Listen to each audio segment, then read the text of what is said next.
2-3 ತಿಂಗಳ ಕಾಲ ಅತ್ಯುತ್ತಮವಾದಂಥ NMS ಪರೀಕ್ಷಾ ತಯಾರಿ ನಡೆಸಿ ಅತ್ಯುತ್ತಮವಾಗಿ ಪರೀಕ್ಷೆ ಬರೆದು ಫಲಿತಾಂಶಕ್ಕಾಗಿ ಕಾಯುತ್ತಿರುವಂಥ ಎಲ್ಲ 8ನೇ ತರಗತಿ ವಿದ್ಯಾರ್ಥಿ ಮಿತ್ರರೇ, ಎಲ್ರಿಗೂ ನಮಸ್ಕಾರ. ಇವತ್ತು ಮಂಡಳಿಯ ವೆಬ್ಸೈಟ್ನಲ್ಲಿ ಕೀ ಆನ್ಸರ್ನ ಪ್ರಕಟ ಮಾಡಿದ್ದಾರೆ. NMS ಕೀ ಆನ್ಸರ್ನ ಈಗಾಗಲೇ ನೀವು ಯೂಟ್ಯೂಬ್ ಕೀ ಆನ್ಸರ್ ನೋಡಿಕೊಂಡು ಚೆಕ್ ಮಾಡ್ಕೊಂಡಿದ್ರಿ. ಅಧಿಕೃತವಾಗಿ ಮಂಡಳಿಯವರು ಇವತ್ತು NMS ಕೀ ಆನ್ಸರ್ ಬಿಟ್ಟಿದ್ದಾರೆ. ಈ ಒಂದು ವಿಡಿಯೋದಲ್ಲಿ ನಾವು NMS ಕೀ ಆನ್ಸರ್ ಏನು ಪ್ರಕಟ ಮಾಡಿದ್ದಾರೆ, ಈ ಕೀ ಆನ್ಸರ್ದಲ್ಲಿ ಏನಾದರೂ ಆಕ್ಷೇಪಣೆಗಳಿದ್ದರೆ ಸಲ್ಲಿಸೋದು ಹೇಗೆ, ಆಕ್ಷೇಪಣೆ ಸಲ್ಲಿಸೋದು ಹೇಗೆ. ಭಾಳಷ್ಟು ವಿದ್ಯಾರ್ಥಿಗಳು ಕಳೆದ 3-4 ದಿನಗಳಿಂದ ಮೆಸೇಜ್ ಮಾಡ್ತಾ ಇದ್ದೀರಿ, ಸರ್ ನನ್ನ ಅಕಾರ್ಡಿಂಗ್ ಟು ಕೀ ಆನ್ಸರ್ ನನಗೆ ಇಷ್ಟು ಅಂಕ ಬಂದಿದೆ, ನಾನು ಸೆಲೆಕ್ಟ್ ಆಗ್ತೀನಾ, ಪೇಪರ್ 1 ಇಷ್ಟು ಬಂದಿದೆ, ಪೇಪರ್ 2 ಇಷ್ಟು ಬಂದಿದೆ, ನಾನು ಸೆಲೆಕ್ಟ್ ಆಗ್ಬೋದಾ, ಎಷ್ಟು ಅಂಕ ತೆಗೆದುಕೊಂಡ್ರೆ ಸೆಲೆಕ್ಟ್ ಆಗ್ತೀವಿ, ಈ ಥರ ಎಲ್ಲ ಪ್ರಶ್ನೆ ಕೇಳ್ತಾ ಇದ್ದೀರಿ. ಹಾಗಾಗಿ NMS ಸ್ಕಾಲರ್ಶಿಪ್ಗೆ ಸೆಲೆಕ್ಟ್ ಆಗೋದು ಹೇಗೆ, ಎಷ್ಟು ಅಂಕ ತೆಗೆದುಕೊಂಡ್ರೆ ಸೆಲೆಕ್ಟ್ ಆಗ್ತೀರಿ ಅನ್ನುವಂಥ ಮಾಹಿತಿ ಆಗಿರ್ಬೋದು. NMS ತಾತ್ಕಾಲಿಕ ಆಯ್ಕೆ ಪಟ್ಟಿಯನ್ನು ಫಲಿತಾಂಶ ಅಂದರೆ ಅಂತಿಮ ಫಲಿತಾಂಶ ಅಥವಾ ತಾತ್ಕಾಲಿಕ ಆಯ್ಕೆ ಪಟ್ಟಿಯನ್ನು ಯಾವಾಗ ಪ್ರಕಟ ಮಾಡ್ತಾರೆ ಮತ್ತು ಪ್ರಕಟ ಮಾಡಿದ ಮೇಲೆ ನಂತರದ ಪ್ರೊಸೀಜರ್ ಏನು, NMS ಸ್ಕಾಲರ್ಶಿಪ್ಗೆ ಅರ್ಜಿ ಹೇಗೆ ಸಲ್ಲಿಸೋದು, ಈ ಥರ ಹಲವಾರು ಅಂದರೆ NMS ಪರೀಕ್ಷೆ ನಂತರ ಮುಂದೇನು, ಈ ಥರ ಹಲವಾರು ವಿಚಾರಗಳ ಬಗ್ಗೆ ಈ ಒಂದು ವಿಡಿಯೋದಲ್ಲಿ ನಾವು ಡಿಸ್ಕಸ್ ಮಾಡ್ತಾ ಹೋಗೋಣ. NMS ಕೀ ಆನ್ಸರ್ಸ್ಗೆ ಆಕ್ಷೇಪಣೆ ಸಲ್ಲಿಸುವುದು ಹೇಗೆ.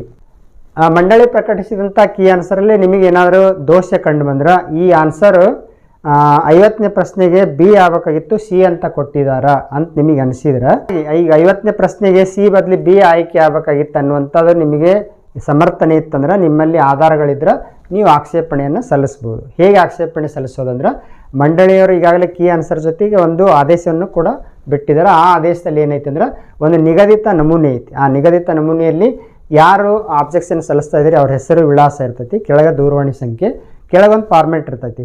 ಅಂದ್ರೆ ಇದು ಯಾವ ಎಕ್ಸಾಮ್, NMS ಎಕ್ಸಾಮ್ ಅಂತ ಇರ್ತೈತಿ. ಅವ್ರ 2ನೇ ಕಾಲಮ್ ಏನಿರುತ್ತೆ ಅಂದ್ರೆ ಪೇಪರ್ 1 ಪೇಪರ್ 2, ಪೇಪರ್ 1 ಒಳಗೆ GMAT ಪೇಪರ್ 1 ಅಂತ ಬರೀಬೇಕು, GMAT paper 1. Next column question number ಎಷ್ಟು, 50ನೇ ಪ್ರಶ್ನೆ ಅಂತ ಬರೀತೀರಿ ನೀವು. ಇಲ್ಲಿ ಮಂಡಳಿ ಪ್ರಕಟಿಸಿದಂಥ ಕೀ ಆನ್ಸರ್ ಎಷ್ಟು, ಈಗ 50ನೇ ಪ್ರಶ್ನೆಗೆ ಅವ್ರು C ಅಂತೇಳಿ ಪ್ರಕಟಿಸಿದ್ರೆ C ಅಂತ ಬರೀಬೇಕು. ನೆಕ್ಸ್ಟ್ ಆಕ್ಷೇಪಣೆ ಆಬ್ಜೆಕ್ಷನ್ ಅಂತ ಕಾಲಮ್ ಇರ್ತೈತಿ. ನೀವೇನು ಆಬ್ಜೆಕ್ಷನ್ ಮಾಡ್ಬೇಕಲ್ಲೇ 50ನೇ ಪ್ರಶ್ನೆಗೆ C ಅಲ್ಲ B ಅಂತೇಳಿ ನಿಮ್ಮ ಬಲವಾದ ವಾದಾಗಿದ್ರೆ ಆಕ್ಷೇಪಣೆ ಒಳಗೆ ಆಪ್ಷನ್ B ಅಂತ ಬರೋದು. ಆ B ಯಾಕೆ ಸರಿ ಅನ್ನೋದಕ್ಕೆ ನೀವು ಆಧಾರವನ್ನು ಸಮರ್ಥನೆ ಬರೀಬೇಕು ನಿಗದಿತ ಕಾಲಮ್ ಒಳಗೆ. ನೆಕ್ಸ್ಟ್ ಲಾಸ್ಟ್ ಕಾಲಮ್ ಅದಕ್ಕೆ ಆಧಾರವನ್ನು ಒದಗಿಸ್ಬೇಕು. ಸಫಿಷಿಯೆಂಟ್ ಡಾಕ್ಯುಮೆಂಟ್ಸ್ ಏನಾದರೂ ಇದ್ರೆ ಹಚ್ಬೋದು. ನೋಡಿ, ಈ ಪುಸ್ತಕದ ಪ್ರಕಾರ, ಈ ಮಾಹಿತಿಯ ಪ್ರಕಾರ ಈ ಥರ ಆಗಬೇಕು ಅನ್ನುವಂಥದ್ದು ಏನಾದರೂ ಟೆಕ್ಸ್ಟ್ ಬುಕ್ ಒಳಗೆ ಯಾವುದೋ ಮಾದರಿ ಲೆಕ್ಕನೋ ಅಥವಾ ನೀವು ಕಾಂಪಿಟೇಟಿವ್ ಎಕ್ಸಾಮ್ ಬುಕ್ ಒಳಗೆ ಯಾವುದೋ ಒಂದು ರೆಫರ್ ಮಾಡಿದ್ರೆ ಅದರ ಆಧಾರವನ್ನು ಅಟ್ಯಾಚ್ ಮಾಡಬೇಕು. ಅಟ್ಯಾಚ್ ಮಾಡಿ ಆ ಫಾರ್ಮೆಟ್ ತುಂಬಿದಂಥ ಫಾರ್ಮೆಟ್ಗೆ ಕೆಳಗೆ ಸಿಗ್ನೇಚರ್ ಮಾಡಿ ನಿಮ್ಮ ಹೆಸರು ಮತ್ತು ಮೊಬೈಲ್ ನಂಬರ್ನ ಕಡ್ಡಾಯ ಬರಲೇಬೇಕು, ಇಮೇಲನ್ನು ಕೂಡ ಬರೀಬೇಕು.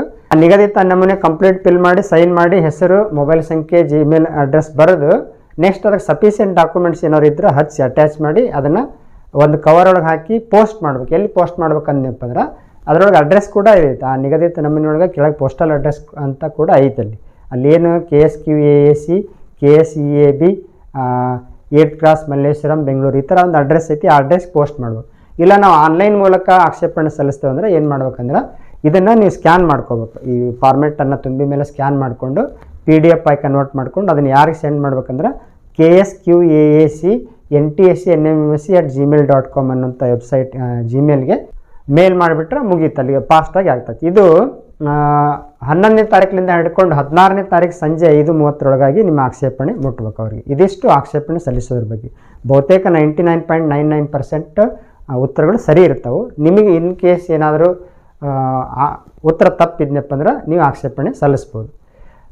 ಪೇಪರ್ 1ಗೆ ಮತ್ತು ಪೇಪರ್ 2ಗೆ ಸಪ್ರೇಟಾಗಿ ಅಬ್ಜೆಕ್ಷನ್ನ ಸಲ್ಲಿಸಬೇಕು. ಒಂದು ನಿಗದಿತ ನಮೂನೆ ಒಳಗೆ ಒಂದು ಪ್ರಶ್ನೆಗೆ ಮಾತ್ರ ಅಬ್ಜೆಕ್ಷನ್ನ ಸಲ್ಲಿಸಬೇಕು. ನೀವು 2 ಪ್ರಶ್ನೆಗೆ ಅಬ್ಜೆಕ್ಷನ್ ಸಲ್ಲಿಸಿದ್ರೆ ಇನ್ನೊಂದು ಫಾರ್ಮೆಟನ್ನು ಯೂಸ್ ಮಾಡಬೇಕು. ಇದಿಷ್ಟು ಆಕ್ಷೇಪಣೆ ಬಗ್ಗೆ. ನೆಕ್ಸ್ಟ್ ಎಷ್ಟು ಅಂಕ ತೆಗೆದುಕೊಂಡ್ರೆ NMS ಸ್ಕಾಲರ್ಶಿಪ್ಗೆ ಸೆಲೆಕ್ಟ್ ಆಗ್ಬೋದು. ಇಲ್ಲಿ ನೋಡಿರಿ, ಫಸ್ಟ್ ಎಲಿಜಿಬಲ್ ಅಂದ್ರೆ ಸಾಮಾನ್ಯ ವರ್ಗದ ವಿದ್ಯಾರ್ಥಿಗಳು ಪ್ರತಿ ಪೇಪರ್ನಲ್ಲಿ 40% ಅಂಕ ಅಂದ್ರೆ 36 72 ಅಂಕವನ್ನು ತೆಗೆದುಕೊಳ್ಬೇಕು. ಟೋಟಲ್ ಮಿನಿಮಮ್ 72 ಅಂಕ ತೊಗೊಂಡ್ರೆ ಎಲಿಜಿಬಲ್ ಆಗ್ತಾರೆ ಅವರು. ಅಂದ್ರೆ ಪೇಪರ್ 1 ಒಳಗೆ ಹೈಯೆಸ್ಟ್ ತೊಗೊಂಡ್ರೆ ಪೇಪರ್ 2ದಾಗ ಕಡಿಮೆ ತೊಗೊಂಡ್ರೂ ಕೂಡ ನಡೀತದೆ. ಈ ಮಾಹಿತಿಯನ್ನು ನಾವು ಅಧಿಕೃತವಾಗಿ ಮಂಡಳಿಯರ ಜೊತೆ ಚರ್ಚೆ ಮಾಡಿ ಕನ್ಫರ್ಮ್ ಮಾಡ್ಕೊಂಡಿದ್ವಿ. ಏನು ಹೇಳಿದ್ರು ಅವ್ರು, ನಾನು ಏನು ಪ್ರಶ್ನೆ ಕೇಳಿದೆ ಅಂದರೆ ಅವ್ರಿಗೆ, ಸರ್ ಪ್ರತಿ ಪೇಪರಲ್ಲಿ ಕೂಡ 40% ಅಂಕ ಗಳಿಸ್ಬೇಕಂದ್ರೆ ಇದರ 36 ಅಂದರೆ 72 ಆಗ್ತೈತಿ. ಪ್ರತ್ಯೇಕವಾಗಿ 36 ತೆಗೆದುಕೊಳ್ಳಲೇಬೇಕು ಅಥವಾ ಪೇಪರ್ 1ದಾಗ 60 ಬಿದ್ದು ಈ ಪೇಪರ್ 2ದಾಗ ಇದು 12 ಬಿತ್ತಪ್ಪ ಪೇಪರ್ 2 2 ಸೇರಿ 72 ಎಲಿಜಿಬಲ್ ಆಗುತ್ತೋ ಇಲ್ಲೋ. ಅವ್ರೇನು ಹೇಳಿದ್ರು ಅಂದ್ರೆ ಒಟ್ಟಾರೆಯಾಗಿ ಟೋಟಲ್ದೊಳಗೆ 40% ಆಗಬೇಕು. ಪೇಪರ್ 1 ಪೇಪರ್ 2 ಎರಡೂ ಸೇರಿ ಕನಿಷ್ಠ 72 ಅಂಕವನ್ನು ತೆಗೆದುಕೊಂಡ್ರೆ ಎಲಿಜಿಬಲ್ ಅಂತ ಅನ್ನುವಂಥ ಮಾತನ್ನು ಅಧಿಕೃತವಾಗಿ ಅವರ ಫೋನ್ ಸಂಭಾಷಣೆ ಮೂಲಕ ನಾನು ಕನ್ಫರ್ಮ್ ಮಾಡ್ಕೊಂಡಿದ್ದೀನಿ. ಹಾಗಾಗಿ ಅದನ್ನು ಅಧಿಕೃತವಾಗಿ ನಿಮಗೆ ತಿಳಿಸ್ತಾ ಇದ್ದೀನಿ. ಇದು ಒಂದು ಮಾಹಿತಿಯನ್ನು ನೀವು ಕನ್ಫರ್ಮ್ ಮಾಡ್ಕೋಬೇಕು. ಏನಂದ್ರೆ ಪೇಪರ್ 1 ಹೈಯೆಸ್ಟ್ ಆಗಿ ಪೇಪರ್ 2 ಕಡಿಮೆ ಆದರೂ ಕೂಡ ಟೋಟಲ್ 72 ಆದರೆ ಎಲಿಜಿಬಲ್ ಆಗ್ತದೆ. ಎಲಿಜಿಬಲ್ ಆಗ್ಬೇಕು, ಫಸ್ಟ್ ಎಲಿಜಿಬಲ್ ಆಗಬೇಕು. ನೆಕ್ಸ್ಟ್ ಪರಿಶಿಷ್ಟ ಜಾತಿ ಮತ್ತು ಪರಿಶಿಷ್ಟ ಪಂಗಡದ ವಿದ್ಯಾರ್ಥಿಗಳು ಪ್ರತಿ ಪತ್ರಿಕೆಯಲ್ಲಿ 32% ಅಂಕ ಅಂದರೆ 29 ಆಗ್ತದೆ ಪ್ರತಿ ಪೇಪರ್ಗೆ. ಟೋಟಲ್ ಎಷ್ಟು ಆಕೈತಿ 58 ಅಂದ್ರೆ ಮಿನಿಮಮ್ 59 ಅಂಕ ತೆಗೆದುಕೊಂಡ್ರೆ ಅವರು ಎಲಿಜಿಬಲ್ ಆಗ್ತಾರೆ ಪೇಪರ್ 1 ಪೇಪರ್ 2 ಸೇರಿ. ಹಾಗಾಗಿ ಇದಿಷ್ಟು ಎಲಿಜಿಬಲ್ ಬಗ್ಗೆ. ಎಷ್ಟು ಅಂಕ ತೆಗೆದುಕೊಂಡ್ರೆ ಸಿಲೆಕ್ಟ್ ಆಗ್ತೀರಿ ಅಂತಂದ್ರೆ ಈ ಸರಿ ಬಹುತೇಕ ಪೇಪರ್ ಸ್ವಲ್ಪ ಎವರೇಜ್ ಇದ್ದಿದ್ದರಿಂದ ತೀರಾ ಟಪ್ಪು ಅಲ್ಲ, ತೀರಾ ಈಜಿನೂ ಅಲ್ಲ. ನಮಗೆ ಚಾಟ್ ಮಾಡಿರೋಂಥ ಭಾಳಷ್ಟು ನೂರಾರು ವಿದ್ಯಾರ್ಥಿಗಳು ಮೆಸೇಜ್ ಮಾಡಿರೋ ಪ್ರಕಾರ ಪೇಪರ್ ಎಲ್ಲ ಚೆನ್ನಾಗಿದೆ ಅಂತ ಹೇಳಿದ್ದಾರೆ.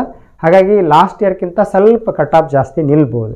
ಲಾಸ್ಟ್ ಇಯರ್ ಎಲ್ಲ ಅತಿ ಕಡಿಮೆ ತೊಗೊಂಡ್ರು ಕೂಡ ಸಿಲೆಕ್ಟ್ ಆಗಿರೋ ಉದಾಹರಣೆಗಳು ಉಂಟು. ಈ ಸರಿ ಒಂದು 4-5 ಮಾರ್ಕ್ಸ್ ಜಾಸ್ತಿ ನಿಲ್ಬೋದು. ಹಾಗಾಗಿ 100 ಮೇಲೆ ತೆಗೆದುಕೊಂಡ್ರು ಬಹುತೇಕ ಹೋಪ್ ಇಟ್ಕೋಬೋದು. 90 ಇದ್ರೂ ಕೂಡ ಹೋಪ್ ಇಟ್ಕೋಬೋದು. ಯಾಕಂದರೆ depend upon your district and taluk. ಅಂದರೆ ಡಿಸ್ಟಿಕ್ ಅಂದರೆ ಪ್ರತಿ ಜಿಲ್ಲೆಯಲ್ಲಿ ಕೂಡ ಕಟ್ ಆಫ್ ಅಂಕ ವೇರಿಯೇಷನ್ ಆಗ್ತೈತಿ. ಈಗ 90 ತೆಗೆದುಕೊಂಡಂಥ ಒಬ್ಬ ವಿದ್ಯಾರ್ಥಿ ಗದಗ ಜಿಲ್ಲೆಯಲ್ಲಿ ಸಿಲೆಕ್ಟ್ ಆಗ್ಬೋದು. ಅದೇ 90 ವಿದ್ಯಾರ್ಥಿ ತೆಗೆದುಕೊಂಡಂಥ ಬೇರೆ ಯಾವುದೋ ವಿದ್ಯಾರ್ಥಿ ಬೇರೆ ಜಿಲ್ಲೆದವ್ರಿಗಿದ್ರೆ ಆ ಡಿಸ್ಟಿಕ್ಗಳು ಸಿಲೆಕ್ಟ್ ಆಗದೇ ಇರ್ಬೋದು.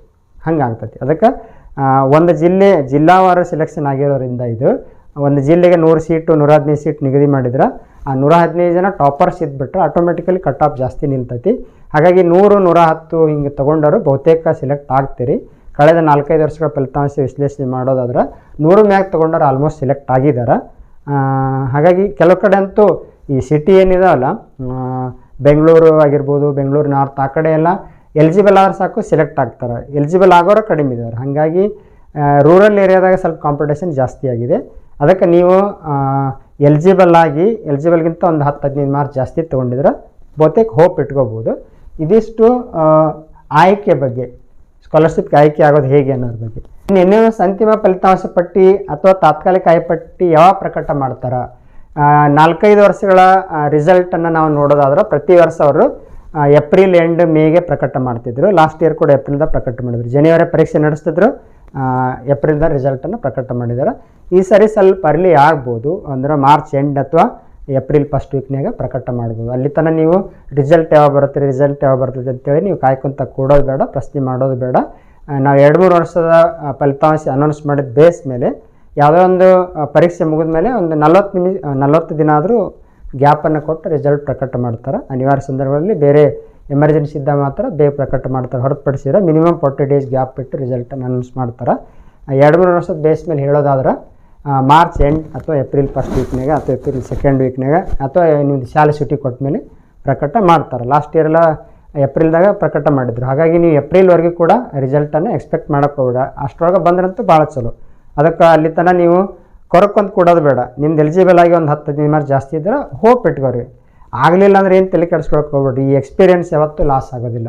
ಏನು 3 ತಿಂಗಳ 2 ತಿಂಗಳ ಏನು ಸ್ಟಡಿ ಮಾಡಿದ್ದೀರಿ, ಈ ಎಕ್ಸ್ಪೀರಿಯೆನ್ಸು ಇದಕ್ಕಿಂತ ಜಾಸ್ತಿ ಮುಂದೆ ನಿಮಗೆ ಕೊಡ್ತೈತಿ. ಅದಕ್ಕೋಸ್ಕರ ಡಿಸಪಾಯಿಂಟ್ ಆಗೈತೈತಿ ಅಲ್ಲ. ರಿಸಲ್ಟ್ ಬರೋ ತನಕ ಕಾಯಿರಿ. ಎಲಿಜಿಬಲ್ ನಿಮ್ಮ ಅದೃಷ್ಟ ನಿಮ್ಮ ಡಿಸ್ಟಿಕ್ ಒಳಗೆ ಎಲಿಜಿಬಲ್ ಆದರೂ ಎಲಿಜಿಬಲ್ ಆದರೆಲ್ಲರೂ ಕೂಡ ಸಿಲೆಕ್ಟ್ ಆಗೋ ಪ್ರಸಂಗ ಬಂದರೂ ಬರ್ಬೋದು. ಅದಕ್ಕೆ ಪಾಸಿಟಿವ್ ಆಗಿರಬೇಕು ರಿಸಲ್ಟ್ ಬಗ್ಗೆ ಯಾವಾಗಲೂ. ಮಾರ್ಚ್ ಎಂಡ್ ಅಥವಾ April first week or second week ಪ್ರಕಟ ಮಾಡ್ತಾರೆ. ತಾತ್ಕಾಲಿಕ ಆಯ್ಕೆ ಪಟ್ಟಿ ಅಂದರೆ ಜಿಲ್ಲೆಯೊಳಗೆ ಒಂದೊಂದು ತಾಲೂಕೊಳಗೆ ಯಾರ್ಯಾರು ಸಿಲೆಕ್ಟ್ ಆಗಿರೋದು ಆ ತಾಲೂಕು ವೈಸ್ ನೇಮ್ ಕೂಡ ಇರ್ತೈತಿ. ನೆಕ್ಸ್ಟ್ NMMS ರಿಸಲ್ಟ್ ನಂತರ ಸ್ಕಾಲರ್ಶಿಪ್ಗೆ ಅರ್ಜಿ ಸಲ್ಲಿಸೋದು ಹೇಗೆ? NMMS ರಿಸಲ್ಟ್ ಪ್ರಕಟ ಮಾಡೋದ್ರೊಳಗಾಗಿ ನೀವು 8th ಎಕ್ಸಾಮ್ ಮುಗಿಸಿಬಿಟ್ಟಿರ್ತೀರಿ. ಅಧಿಕೃತವಾಗಿ 9th ಬರ್ತೀರಿ. 9th ಅಡ್ಮಿಷನ್ ಆದಮೇಲೆ ಜುಲೈಗೆ ಅಥವಾ ಆಗಸ್ಟಿಗೆ NMMS ಸ್ಕಾಲರ್ಶಿಪ್ಗೆ ಪ್ರೆಸ್ ಅರ್ಜಿಯನ್ನು ಸಲ್ಲಿಸೋದಕ್ಕೆ ಕಾಲ್ಫರ್ ಮಾಡ್ತಾರೆ. ಅಂದರೆ ಇಂಡಿವಿಜುವಲ್ ಆಗಿ ಸ್ಟೂಡೆಂಟ್ ಆ್ಯಕ್ಚುಲಿ ಅರ್ಜಿಯನ್ನು ಹಾಕಬೇಕು NSP ಪೋರ್ಟಲ್ಗೆ ಹೋಗಿ. ಆದರೆ ಪ್ರತಿ ಶಾಲೆಯಲ್ಲಿ ಕೂಡ ಸಿಲೆಕ್ಟ್ ಆಗಿರುವಂಥ ವಿದ್ಯಾರ್ಥಿಗಳೇನಿರ್ತಾರಲ್ಲ ಅವರು ಎಲ್ಲ ವಿದ್ಯಾರ್ಥಿಗಳ ಅರ್ಜಿಯನ್ನು ಆ ಶಾಲಾ ನೋಡಲ್ ಶಿಕ್ಷಕರೇ ಸಲ್ಲಿಸ್ತಾ ಬಂದಿದ್ದಾರೆ ಇಲ್ಲಿವರೆಗೂ. ಹಾಗಾಗಿ ನೀವೇನು ಆತಂಕ ಪಡೋಗತ್ತಿಲ್ಲ. ಅವರಿಗೆಲ್ಲ ಅಧಿಕೃತವಾಗಿ ಇಲಾಖೆ ವತಿಯಿಂದ ಮಾಹಿತಿ ಬರ್ತೈತಿ. ನಿಮ್ಮ ಶಾಲೆಯಲ್ಲಿ 4 ಜನ 5 ಜನ ಸಿಲೆಕ್ಟ್ ಆಗಿದ್ದಾರೆ, 5 ವಿದ್ಯಾರ್ಥಿಗಳು ಪ್ರೆಸ್ ಅಪ್ಲಿಕೇಶನ್ ಹಾಕ್ರಿ ಅಂತೇಳಿ ಅಧಿಕೃತವಾಗಿ ಮಾಹಿತಿ ಬರ್ತೈತಿ ನಮಗೆ. ಆ ಮಾಹಿತಿಯ ಪ್ರಕಾರ ನಾವು 5 ವಿದ್ಯಾರ್ಥಿಗಳದ್ದು ಒಂದಿಷ್ಟು ಮಾಹಿತಿ ಬೇಕಾಗ್ತದಲ್ಲಿ. ಬ್ಯಾಂಕ್ ಪಾಸ್ಬುಕ್ ಬೇಕಾಗ್ತೈತಿ, ನೆಕ್ಸ್ಟ್ ಆಧಾರ್ ಕಾರ್ಡ್ ಬೇಕಾಗ್ತೈತಿ, ಕ್ಯಾಸ್ಟ್ ಸರ್ಟಿಫಿಕೇಟ್ ಬೇಕಾಗ್ತದೆ. ಅವನ್ನೆಲ್ಲ ಸ್ಕ್ಯಾನ್ ಮಾಡಿ ಅದಕ್ಕೆ ಅಪ್ಲೋಡ್ ಮಾಡಬೇಕು. ಮತ್ತು ಫೋಟೋ ಬೇಕಾಗ್ತತಿ. ಶಾಲೆಯಿಂದ ಒಂದು ದೃಢೀಕರಣ ಪತ್ರ ಬೇಕಾಗ್ತದೆ. ಇಂಥ ಒಂದು 3-4 ಅತ್ಯವಶ್ಯಕವಾದಂಥ ಡಾಕ್ಯುಮೆಂಟ್ ಬೇಕಾಗ್ತದೆ. ಅದನ್ನೆಲ್ಲ ಟೀಚರ್ಸ್ ನಿಮಗೆ ಹೇಳಿ ಇಸ್ಕೊತಾರೆ. ಅದು ಒಂದು ಸರಿ ನೀವು NMS ಸ್ಕಾಲರ್ಶಿಪ್ ಸೆಲೆಕ್ಟ್ ಆದಮೇಲೆ ಮುಂದಿನ ಪ್ರೊಸೆಸ್ ಭಾಳ ಸುಲಭ. ಅರ್ಜಿ ಹಾಕಿದ ಮೇಲೆ ಒಂದಿಷ್ಟು 7-8 ತಿಂಗಳಾದಮೇಲೆ 1 ವರ್ಷ ಸ್ಕಾಲರ್ಶಿಪ್ ಆಟೋಮೆಟಿಕ್ಕಾಗಿ ನಿಮ್ಮ ಬ್ಯಾಂಕಿಗೆ ಕ್ರೆಡಿಟ್ ಮಾಡ್ತಾರೆ. ಅಥವಾ ಕೆಲವೊಮ್ಮೆ 4 ತಿಂಗಳದು 3 ತಿಂಗಳದು ಹಾಕ್ತಾರೆ, ಅಥವಾ 1 ವರ್ಷದ ಒಮ್ಮೆಗೆ ಹಾಕ್ತಾರೆ. ಲಾಸ್ಟ್ ಇಯರ್ ನಮ್ಮ ಶಾಲಾ ವಿದ್ಯಾರ್ಥಿಗಳು ಸೆಲೆಕ್ಟ್ ಏನಾಗಿದ್ದಿಲ್ಲ, 12,000 ಒಂದೇ ಕಂತೊಳಗೆ ಹಾಕಿದ್ರು 1 ವರ್ಷದ್ದು, ಹಂಗೂ ಮಾಡ್ತಾರೆ. ಹಾಗಾಗಿ ಅದಕ್ಕೆ ಅರ್ಜಿಯನ್ನು ತುಂಬಿಸೋದು ಏನು ಮಾಡ್ತಾರೆ ಟೀಚರ್ಸ್ ಎಲ್ಲ ಮಾಡ್ತಾರೆ. ಅದಕ್ಕೋಸ್ಕರ ಮತ್ತೇನಾದ್ರು NMS ಬಗ್ಗೆ ನಿಮಗೆ ಡೌಟ್ ಇದ್ರೆ ಕಮೆಂಟ್ ಮಾಡಿ, ನಿಮ್ಮ ಡೌಟನ್ನು ಕ್ಲಿಯರ್ ಮಾಡುವಂಥ ಪ್ರಯತ್ನ ಮಾಡ್ತೀವಿ. ಸದ್ಯಕ್ಕೆ NMS ಪರೀಕ್ಷೆ ಮುಗೀತು, ಕೀ ಆನ್ಸರ್ ಬಂದಾಯಿತು, ಚೆಕ್ ಮಾಡ್ಕೊಂಡು ಎಷ್ಟು ಬೀಳ್ತು ಅಂತ ಕನ್ಫರ್ಮ್ ಆದಮೇಲೆ ರಿಸಲ್ಟ್ ಬಗ್ಗೆ ವಾರ 15 ದಿನ ತಿಂಗಳಂತಲೇ ವೇಟ್ ಮಾಡಬೇಡಿ. ಮಾರ್ಚ್ ಎಂಡ್ ಅಥವಾ ಏಪ್ರಿಲ್ ತನಕ ವೇಟ್ ಮಾಡಿರಿ. ಅಷ್ಟರೊಳಗೆ ಏನಾರು ಹೊಸ ಅಪ್ಡೇಟ್ ಬಂದರೆ ನಿಮಗೆ ಖಂಡಿತ ಅಂತ ತಿಳಿಸೋ ಪ್ರಯತ್ನ ಮಾಡ್ತೇವೆ. ಸದ್ಯಕ್ಕೆ ನಿಮಗೆ ಪಬ್ಲಿಕ್ ಪರೀಕ್ಷೆ ನಡೀತೈತೆ, ಆ ಪಬ್ಲಿಕ್ ಪರೀಕ್ಷೆ ಬಗ್ಗೆ ಕಾನ್ಸಂಟ್ರೇಟ್ ಮಾಡಿರಿ. ನಾವು ಕೂಡ ಅದ್ರ ಬಗ್ಗೆ ಹೊಸ ಅಪ್ಡೇಟ್ ಕೊಡೋದು, ಪರೀಕ್ಷೆ ಬಗ್ಗೆ ಸಂಪೂರ್ಣ ಮಾಹಿತಿಯನ್ನು ಕೊಡೋದು, ಪರೀಕ್ಷೆಗೆ ಏನು ಸಿಲೆಬಸ್ ಇರ್ತೈತಿ, ಯಾವ ಥರ ಸ್ಟಡಿ ಮಾಡಬೇಕು, ಕ್ವಶನ್ ಪೇಪರ್ ಹೆಂಗಿರ್ತೈತಿ, ಮಾಡೆಲ್ ಕ್ವಶನ್ ಪೇಪರ್ ಬಿಡಿಸೋದಾಗಿರ್ಬೋದು, ನಾಳಿಂದ ಶುರು ಮಾಡ್ತೀವಿ. ಅದಕ್ಕೆ ಇದಿಷ್ಟನ್ನು ಹೇಳ್ತಾ ಯಾರ್ಯಾರು ಅತ್ಯುತ್ತಮ ಅಂಕ ತೆಗೆದುಕೊಂಡಿದ್ದೀರಿ ಅವರಿಗೆಲ್ಲರಿಗೂ ಕೂಡ ಅಭಿನಂದನೆಗಳು. ಕಡಿಮೆ ಅಂಕ ತೆಗೆದುಕೊಂಡರೂ ಕೂಡ ಡಿಸಪಾಯಿಂಟ್ ಆಗಕ್ಕೆ ಹೋಗ್ಬೇಡ್ರಿ. ಮುಂದೆ ಇನ್ನೂ ದೊಡ್ಡದು ಯಾರು ಇದನ್ನು ತಪ್ಪಿಸ್ಕೊಂಡಿರ್ತಾರೆ ಇದಕ್ಕಿಂತ ಜಾಸ್ತಿ ದೊಡ್ಡದು ನಿಮಗೆ ಸಿಗೋದೈತಿ ಅಂತ ನೀವು ಹೋಪ್ ಇಟ್ಕೊಂಡು ಪ್ರಯತ್ನ ಮಾಡಿರಿ. ಖಂಡಿತವಾಗ್ಲೂ ಕೂಡ ಪ್ರಯತ್ನ ಮಾಡೋರಿಗೆ ದೇವರು ಒಳ್ಳೇದು ಮಾಡೇ ಮಾಡ್ತಾನೆ ಅಂತ ಹೇಳ್ತಾ ಈ ಒಂದು ವಿಡಿಯೋ ಮುಗಿಸ್ತಾ ಇದ್ದೀವಿ. ಧನ್ಯವಾದಗಳು.